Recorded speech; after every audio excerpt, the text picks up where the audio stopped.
Collar नेक design में अगर collar perfect हो तभी उसका लुक और फिटिंग एकदम परफेक्ट आती है।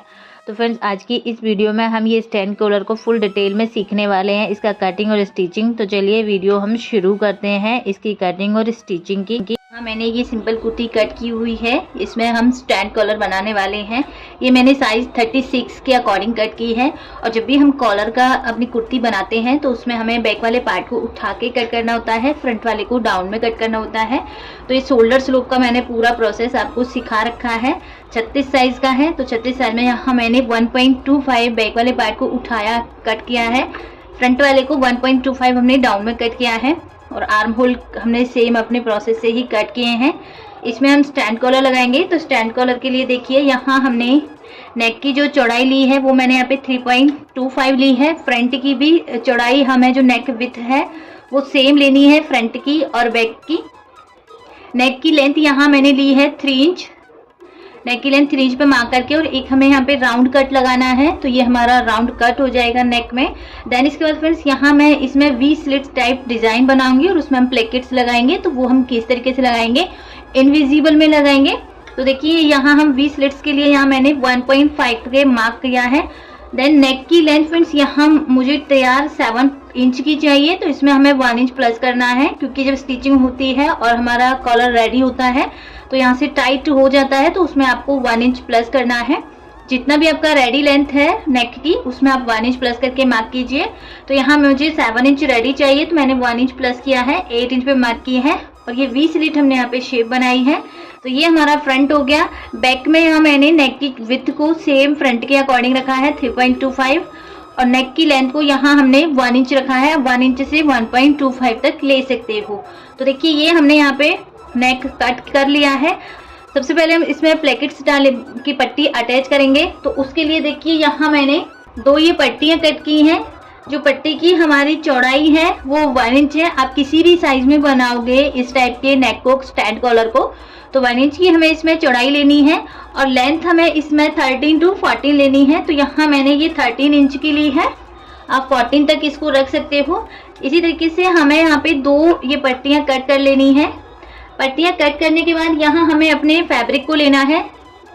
तो ये मैंने फैब्रिक की भी पट्टियां इस तरीके से कट की हैं। अब जो ये हमने पेस्टिंग बुकरम वाली पट्टी कट की है, इनको हम पेस्ट करेंगे। तो 1/2 इंच का मार्जिन हमें एक साइड पे छोड़ना है, और दूसरी साइड का फैब्रिक हमें इतना लेना है कि ये हमारा इस तरीके से पलटी होके भी वो कवर हो जाना चाहिए। और यहाँ भी 1/2 इंच का मार्जिन हमें ऐड करना है। तो दोनों पट्टियों को हम अपने मेन फैब्रिक पर, जो हमारा फैब्रिक है उस पे हम यहाँ पेस्ट कर लेंगे। यहाँ मैंने पट्टी को पेस्ट कर लिया है फैब्रिक पर, और इसको भी हमने फोल्ड करके आयरन कर लिया है। दोनों साइड्स पे हमारा बराबर का फैब्रिक होना चाहिए मार्जिन के साथ में। तो दोनों पट्टियां हमने स्टिच कर ली हैं। इसके बाद फ्रेंड्स, यहाँ हमें किनारे किनारे पे सिलाई लगानी है। जैसे हम इसको ओपन करेंगे तो जो हमारा यहाँ पे पेस्टिंग बुकरम पेस्ट हुआ रखा है, यहाँ किनारे किनारे हमें एक एक सिलाई लगानी है। दोनों पट्टियों पे हमें बराबर में सिलाई लगा लेनी है। तो देखिए, यहाँ मैंने दोनों पे सिलाई लगा दी है इस तरीके से। इसके बाद फ्रेंड्स, यहाँ हमें अपनी कुर्ती का फ्रंट वाला पार्ट लेना है।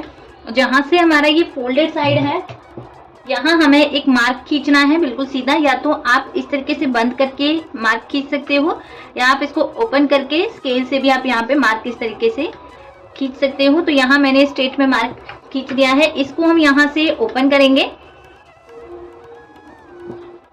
तो आप देख सकते हो, जो हम यहाँ कॉलर बना रहे हैं उसकी कटिंग हमारा ओपन होने पे कुछ इस तरीके से है। यहाँ हमने जो प्लेकेट्स कट की हैं, पेस्ट की हैं, इनको लेंगे।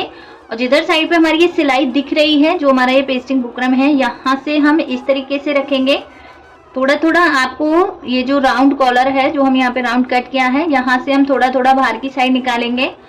1/2 इंच का यहाँ फैब्रिक पे हमें यहाँ पे सिलाई लगानी है। और जैसे ही हमारा यहाँ पे ये कट आएगा फ्रेंड्स, तो कट पे हमें यहाँ पे जो वी स्लिट वाला कट है, इस तरीके से मार्क लगाना है। और यहाँ हमें एक छोटा सा कट लगा देना है। अब यहाँ से हम इस तरीके से इसकी स्टिचिंग करेंगे। बिल्कुल जो हमने सिलाई लगाई है उस सिलाई से ही हमें यहाँ पे स्टिचिंग लगानी है। तो यहाँ हम कट तक सिलाई लगा चुके हैं। अब इस पट्टी को जो हमने यहाँ सेंटर की सिलाई लगाई है, सेंटर के साइड से ही हमें ये पट्टी को इस तरीके से स्टिच करना है। यहाँ हमारा ये सेंटर पे आना चाहिए। यहाँ से हमें करीबन 1 इंच का, पौना इंच का फैब्रिक छोड़ना है।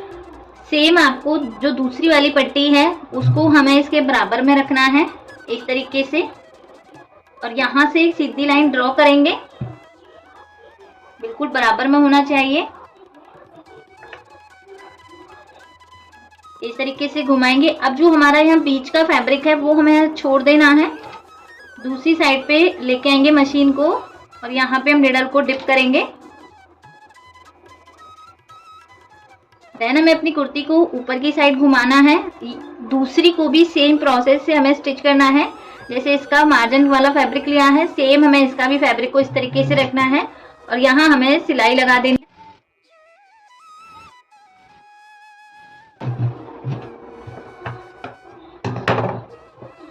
तो देखिए यहाँ हमारी ये पट्टी इस तरीके से अटैच हो गई है।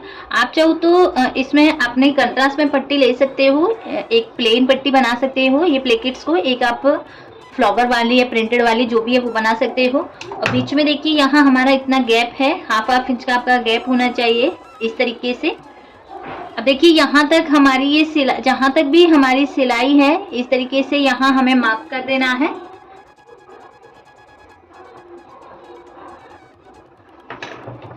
बीच की मार्किंग जो हमने की थी यहाँ हम कट लगाएंगे। हाफ इंच नीचे से कपड़ा छोड़ते हुए यहाँ हमें ट्रायंगल कट लगाना है दोनों साइड्स पे।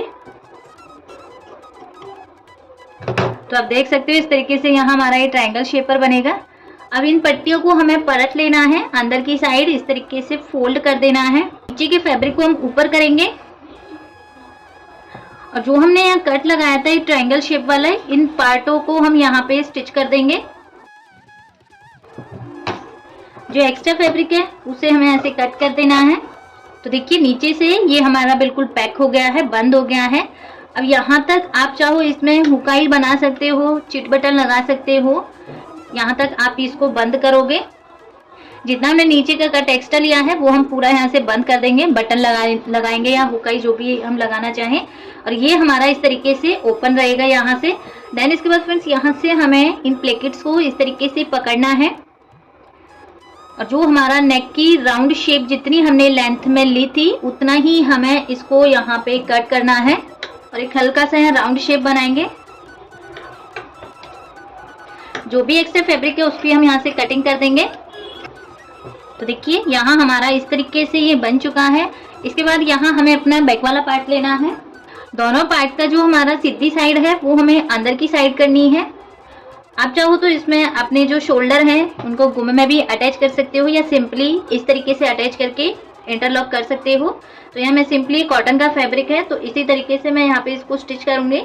यहाँ दोनों शोल्डर्स का रखना है हमें, फ्रंट वाले पार्ट को और बैक वाले पार्ट को, और यहाँ हमें एक स्टिचिंग लगा देनी है।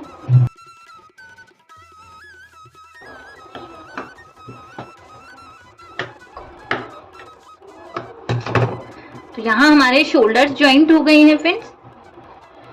अब इसमें हमें यहाँ पे अपना स्टैंड कॉलर लगाना है। तो स्टैंड कॉलर के लिए हमें दोनों पार्टों को इस तरीके से पकड़ना है और इसको हमें अच्छे से सेट करके और जब भी आप कॉलर मेजर करो तो जो हमारा ये मार्जिन वाला पार्ट होता है शोल्डर में, ये हमें पीछे की साइड लेना है, बैक साइड पे हमारा ये होना चाहिए, तब भी आपका यहाँ पे जो कॉलर की मेजरमेंट होगी वो एकदम परफेक्ट आएगी। तो हमें अपने कॉलर को इस तरीके से बिछा के रखना है। कॉलर वाले पार्ट को पीछे की साइड पे छोटा सा एक कट लगाएंगे ताकि हमें अपना सेंटर भी पता रहे। अब यहाँ से हम अपना कॉलर मार्क करेंगे। तो इस तरीके से बहुत ऐसे भी मार्क करते हैं, इसमें थोड़ा ऊपर नीचे हो जाता है। तो आपको इंची टेप को इस तरीके से रखना है और यहाँ पे आपको मेजर करना है अपने कॉलर को। तो यहाँ हमारा आ रहा है ये 8.25। तो हमारा टोटल हो गया यहाँ पे 16.5 का यहाँ हमारा कॉलर बना है। तो इसकी अब कटिंग कैसे करना, हमें एक पेस्टिंग बुकरम या पेस्टिंग पेपर जो भी आप यूज करना चाहो वो ले लेना है और इस तरीके से डबल फोल्ड करना है। फोल्डेड साइड हमें अपनी तरफ रखनी है। नीचे हम एक स्ट्रेट लाइन ड्रॉ करेंगे। भी हमारा यहाँ पे कॉलर आया है, जैसे मेरा आया था 8.25, तो इसमें से हमें 1 इंच माइनस करना है। 7.25 पे हमें यहाँ पे मार्किंग करनी है। तो यहाँ 7.25 पे मैंने मार्क किया है। एक मार्किंग हम थोड़ा सा ऊपर करेंगे 7.25 पे। इसके बाद नीचे से जो हमने स्ट्रेट लाइन ड्रॉ की है यहाँ से ऊपर हमें 3 इंच पे मार्क करना है। ये सभी साइज के लिए फिक्स रहेगा जो हम 3 इंच पे मार्क कर रहे हैं। यहाँ से ये लाइन को हम सीधा ड्रॉ करेंगे। इसके बाद में जो हमने यहाँ पे ये 7.25 लिया है इसका हम यहाँ से सेंटर निकालेंगे। सिंपली हमें इंची टेप को फोल्ड करना है, सेंटर पे मार्क करना है। ये हम सेंटर इसलिए निकालते हैं क्योंकि बैक वाला पार्ट जो होता है वो हमारा पीछे से यहीं अटैच होता है, तो पीछे वाले पार्ट को मैं इस तरीके से स्ट्रेट में ही लेना होता है। अब इसमें फ्रेंड्स यहाँ हमें राउंड शेप देनी है, तो जो ये मार्क आया है और जो सेंटर वाला मार्क है इन दोनों मार्कों को हम इस तरीके से मिलाएंगे तो यहाँ हमारा ये राउंड हो जाएगा इस तरीके से। आप यहाँ पे अपना फ्रेंच कर्व यूज कर सकते हो या आप यहाँ पे फ्री हैंड से भी मार्किंग कर सकते हो। तो यहाँ मैंने ये राउंड बना दिया है। अब जितना भी हमारा यहाँ पे कॉलर है, अब ये जो हमारा राउंड आया है इस पे हम अपने कॉलर की मार्किंग करेंगे। तो यहाँ हमारा कॉलर 8.25 है। 8.25 को हम इस तरीके से रखेंगे और इंची टेप को हमें घुमाते हुए ऊपर तक मार्किंग को चेक करना है। हमारा कॉलर आया है यहाँ, तो यहाँ मैंने मार्किंग की है। अब जो कॉलर की चौड़ाई है वो आप अपने अकॉर्डिंग ले सकते हो। यहाँ मैं 0.75 में एक लाइन ज्यादा पे मार्क करूंगी। आप 1 इंच तक भी इसको रख सकते हो, 1.25 तक भी आप इसको ले सकते हो। तो यहाँ मैंने 0.75 में एक लाइन ज्यादा पे मार्किंग की है और ये मार्किंग को हम इस तरीके से मिलाएंगे। अब इसमें एक डाउट ये होता है कि यहाँ हम ऊपर से इसको इस तरीके से स्ट्रेट में रखें, राउंड बनाए जब भी हम स्टैंड कॉलर बनाते हैं। तो इसके लिए आपको सिंपली अपना जो हमने अभी कुर्ती में कट किया है फ्रंट वाले पार्ट को कुछ इस तरीके से रखना है। देखो राउंड हमारा यहाँ है तो राउंड ही हमारा ये बनेगा। और बिल्कुल जो हमारी ये प्लेकिट पट्टी आई है ये पट्टी को हमें यहाँ रखना है इस तरीके से, और ये कॉलर हमारा यहाँ अटैच हो जाएगा। और आपको कॉलर माप करने की भी एक ट्रिक मैं आपको यहाँ सिखा देती हूँ। तो देखो जब भी आप यहाँ से मेजर करोगे और आपका जो शोल्डर वाला पॉइंट है, जो स्टिचिंग वाला पॉइंट है, वो आपका ये मार्क पर आना चाहिए इस तरीके से, पीछे का आपका बराबर रहेगा। तो मान लीजिए आपका यहाँ पे कॉलर एकदम परफेक्ट है। देखो पीछे तक हमारा यहाँ कट पे आ रहा है, ये जो सेंटर वाला मार्क है वो हमारा यहाँ पे आ रहा है शोल्डर पे, और फ्रंट से हमारा ये इस तरीके से राउंड में आएगा। तो जैसे ही मैंने यहाँ ये रखा है, प्लेकिट की जो हमारी पट्टी है यहाँ हमें इसको बिल्कुल सीधा कर देना है इस तरीके से। अब इसमें आपका डाउट नहीं रहेगा कि इससे हमें राउंड लेना है या इस तरीके से तिरछे में लेना है। बस आपको पट्टी को रखना है, पट्टी के बिल्कुल सीधे आपको एक स्ट्रेट लाइन ड्रॉ करनी है। इससे क्या होगा कि आपका गला बहुत ज्यादा कम नहीं लगेगा, बराबर में आएगा। यहाँ से मैं अब इसकी पूरी कटिंग कर दूंगी। तो आई होप आपको ये कॉलर कटिंग समझ आई होगी। फिर भी आपको कहीं भी डाउट रहे आप कमेंट करके जरूर पूछिएगा। तो देखिए यहाँ हमारा कॉलर इस तरीके से कट हो गया है। इसको हम अपने फैब्रिक पर पेस्ट करेंगे। जो हमारा कुर्ती का फैब्रिक है इस पे ही हम इसको इस तरीके से पेस्ट कर लेते हैं। हाँ मैंने इसको पेस्ट कर लिया है। नीचे का जो भी एक्स्ट्रा फैब्रिक है उसमें हमें हाफ इंच का फैब्रिक छोड़ते हुए बाकी फैब्रिक को कट कर देना है। तो आप इसको पेस्ट कर सकते हो ग्लू की हेल्प से, या फिर आप इसको इस tariके से फोल्ड कीजिए और इसके ऊपर आपको एक कच्ची सिलाई लगानी है, मोटी सिलाई लगानी है। एट हो गया है। इसी के साथ हमें एक दूसरा फैब्रिक भी लेना है, इसको सीधा रखना है। जो हम दूसरा फैब्रिक ले रहे हैं इसके ऊपर हमें अपने कॉलर वाले पार्ट को कुछ इस तरीके से रख देना है। अब जो ऊपर वाली साइड है यहाँ हमें बिल्कुल सीधा लेना है, देन राउंड में एक स्टिचिंग लगानी है और इस तरीके से इसको सीधा कंप्लीट। ऊपर की सिलाई लग चुकी है। नीचे का जो भी फैब्रिक है यहाँ हमें हाफ इंच का मार्जिन छोड़ना है, क्योंकि ऊपर वाला हमने फोल्ड कर दिया है ऑलरेडी, तो ये नीचे वाला हमारा कुर्ती में अटैच होगा। तो इसलिए इसमें हमें हाफ इंच का इस तरीके से मार्जिन के लिए फैब्रिक छोड़ना है। और ऊपर वाले पार्ट में भी जितनी हमारी सिलाई आई है उसके बाहर हमें 0.25 का फैब्रिक लेते हुए बाकी फैब्रिक को हमें इस तरीके से कटिंग कर देना है। हमें सीधा कर लेना है। जो कॉर्नर है कॉर्नर को हमें अच्छे से पकड़ते हुए सीधा करना है। यहाँ मैंने इस पे अच्छे से आयरन कर लिया है। इसके बाद हम अपनी कुर्ती को लेंगे, कुर्ती को हम उल्टा करके रखेंगे और यहाँ से हम इस तरीके से इसमें स्टिचिंग करेंगे, कॉलर को अटैच करेंगे। जो हमने एक्स्ट्रा फैब्रिक लिया था उसी के साथ में हम इसको पूरा स्टिच करेंगे। और जहाँ हमने ये बुकरम को पेस्ट किया है ये हमारा पलटी होके सीधी साइड पे इस तरीके से आएगा। तो यहाँ से हम सिलाई लगाना स्टार्ट करेंगे। और जो हमारा बैक पार्ट का सेंटर है ये हमारे बराबर में आने चाहिए बिल्कुल।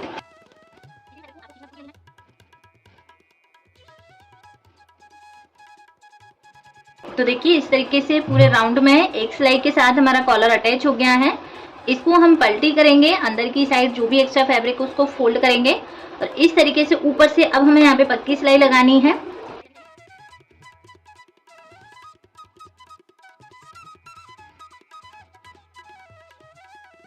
इस सिलाई को स्टार्ट किया था वहीं हमने सिलाई को एंड किया है। तो अब इसमें हमने मोटी सिलाई लगाई थी, इसको हमें यहाँ से निकाल देना है। हमारा यहाँ पे कॉलर बन चुका है, तो चलिए मैं आपको इसका फाइनल लुक दिखाती हूँ। तो ये हमारे कॉलर का फाइनल लुक है, जैसा कि आप देख पा रही हो। आज की वीडियो में हमने ये स्टैंड कॉलर की कटिंग और स्टिचिंग सीखी है। अगर आपको कोई भी डाउट रहे तो आप प्लीज़ कमेंट करके ज़रूर पूछिएगा। वीडियो हेल्पफुल लगी हो तो वीडियो को प्लीज़ लाइक शेयर ज़रूर कीजिएगा। मिलती हूँ नेक्स्ट वीडियो में, तब तक के लिए बाय बाय।